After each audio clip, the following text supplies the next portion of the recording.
Hey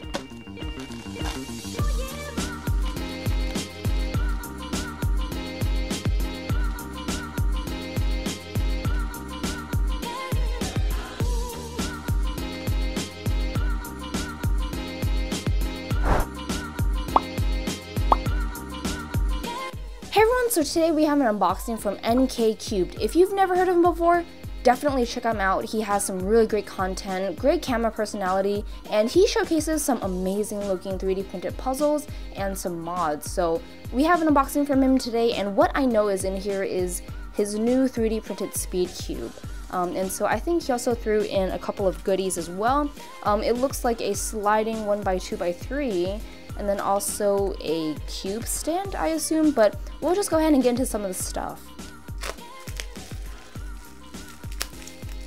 Whoa, what is this? This is awesome. Whoa, look at this cube stand. It turns too. What? That is crazy awesome. Oh my goodness. Wow. Yeah, I mean, I'll get some stickers on here, I suppose, and yeah, let's see. Does this turn? What? It turns! Oh my goodness. This is a cube stand and a puzzle. That is just mind-blowing. This is awesome. What? That's crazy. So yeah, you can take a look at the cuts here.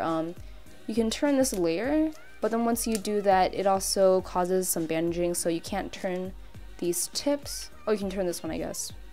Oh, no, you can't, no. So yeah, it causes some bandaging, but once you turn it back, you can turn these tips. So definitely a very easy puzzle, but I mean, its main purpose, I assume, is just to be a cube stand, but I will look into getting some stickers onto this thing because that is just crazy awesome. I'm not really too sure if he's selling these, but you'll definitely have to message him about this because this is just crazy innovative. I've never seen anything like this before. So yeah, I mean, getting into some of this other stuff, I'm sure we're in for a lot more cool things in here. So yeah, this one is his sliding 1x2x3. He has a couple of videos on this puzzle. And I believe the files are on Thingiverse if you want to go ahead and check that out. But here it is. It looks really, really nice. Yeah, very nice stickers on there. And I mean, just overall, the sanding and the painting looks really well done. Very professional. So it seems to want to move around very easily. Seems kind of rattly. But we'll just go ahead and see how this thing turns. Yeah, it moves very easily. I think it's some kind of track system. I don't really know the exact professional lingo for it, but I think it's just spins around like that. Yeah, everything moves really well. So the sliding moves, let's see how they work. That is just really, really cool. Yeah, that is awesome. It'll definitely be super fun figuring out how to solve this thing. Everything just moves really well and it just feels very, very high quality. This one feels a little bit rattly and I don't really want to break it at all. It just seems a little bit fragile, but overall it seems like the puzzle is fairly stable. I mean, it's intact. Regardless of how it may sound, it's moving just fine. Moves well. So I guess we'll just go ahead and scramble this thing up. I'm curious to see what the solve is going to be like for this thing.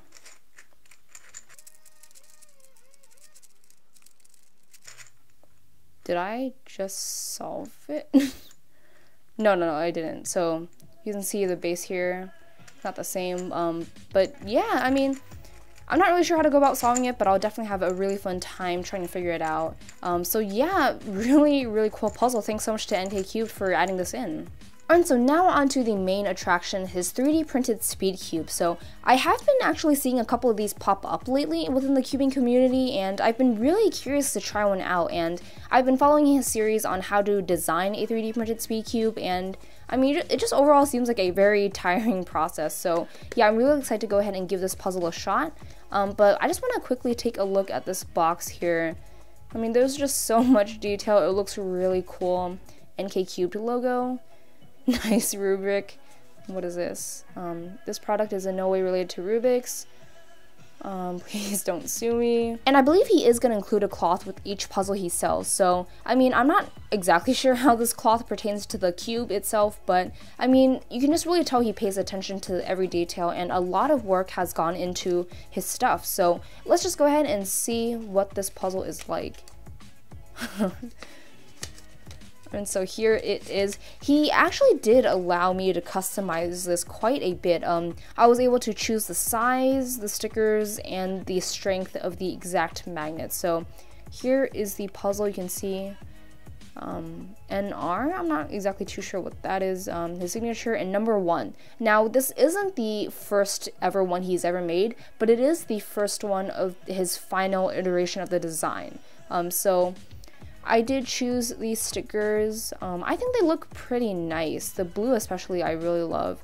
So let's just go ahead and see how this thing turns. What? That is really, really cool. You can definitely hear that it's kind of rattly sounding and crispy and clacky, but I mean, the turning is really, really good for a 3D printed SpeedCube. I mean, that's just a crazy concept to wrap my head around.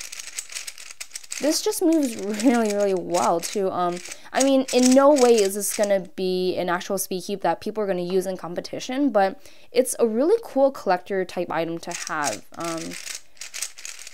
Yeah, I mean, this is just really insane how well this thing moves.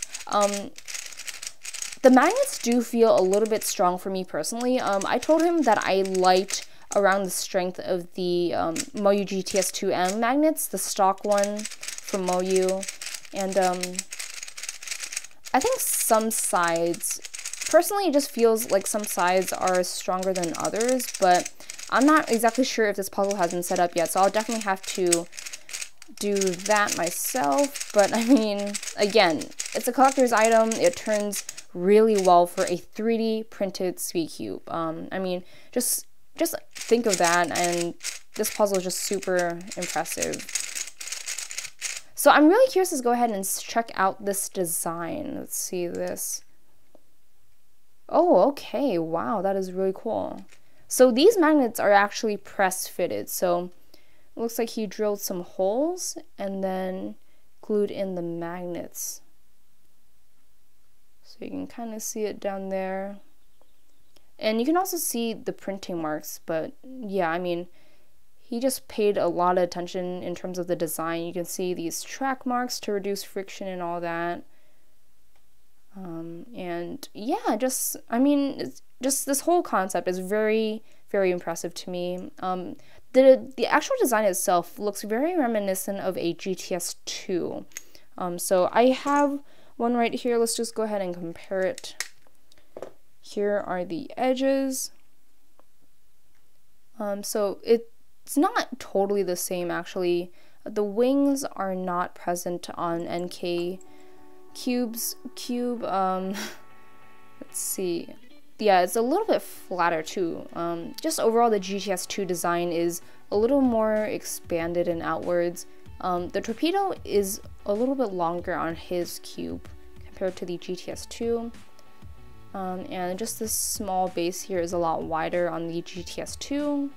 Yeah, the corners are fairly similar to the GTS2, but it just overall has a very simplistic design, squared off, and the base, you can actually see it has a small little divot right here, and it's not hollowed out, but overall fairly similar.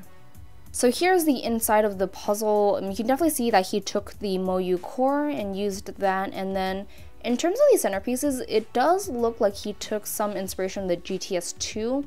It overall just starts out like a very simple centerpiece design, and then he implements this bottom lip here, much like the GTS2, but it's definitely not as defined as the GTS2 centerpiece. It's a little bit more subtle, and it's much further down in there compared to the GTS2.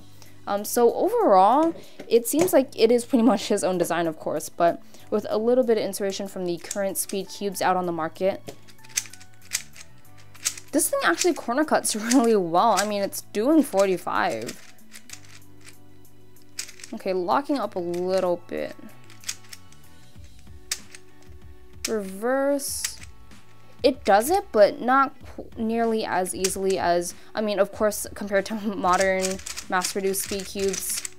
But yeah, overall, it's just a very, very cool design. I want to quickly take a look at the inside of this centerpiece. So yeah, it looks like Moyu hardware. And then, oh, that's cool. He has his logo printed onto the inside of the center cap. Yeah, that's really nice. I mean, you can just really tell how much work has gone into this process and just all the detail he pays attention to. And so again, it's not going to be any SpeedCube that's going to be competition ready or anything like that, but the performance itself comes pretty darn close, in all honesty. And I mean, again, it's just really cool to have a service where you can really customize the specifications of the puzzle. I chose for this puzzle to be 56 millimeters. I chose the stickers and the magnet strength. And it's just really cool that he's able to offer this service. So if you're interested in getting one of these, definitely check out his channel and message him about it. Alright, so that is going to be about it for this unboxing video. Super, super cool things. And yeah, thanks so much again to NKCube for letting me check some of this stuff out. So if you want to see about getting some of these puzzles and puzzle/accessory for yourself, definitely message him about it. And yeah, I hope you guys did enjoy this video, and I'll see you guys in the next one.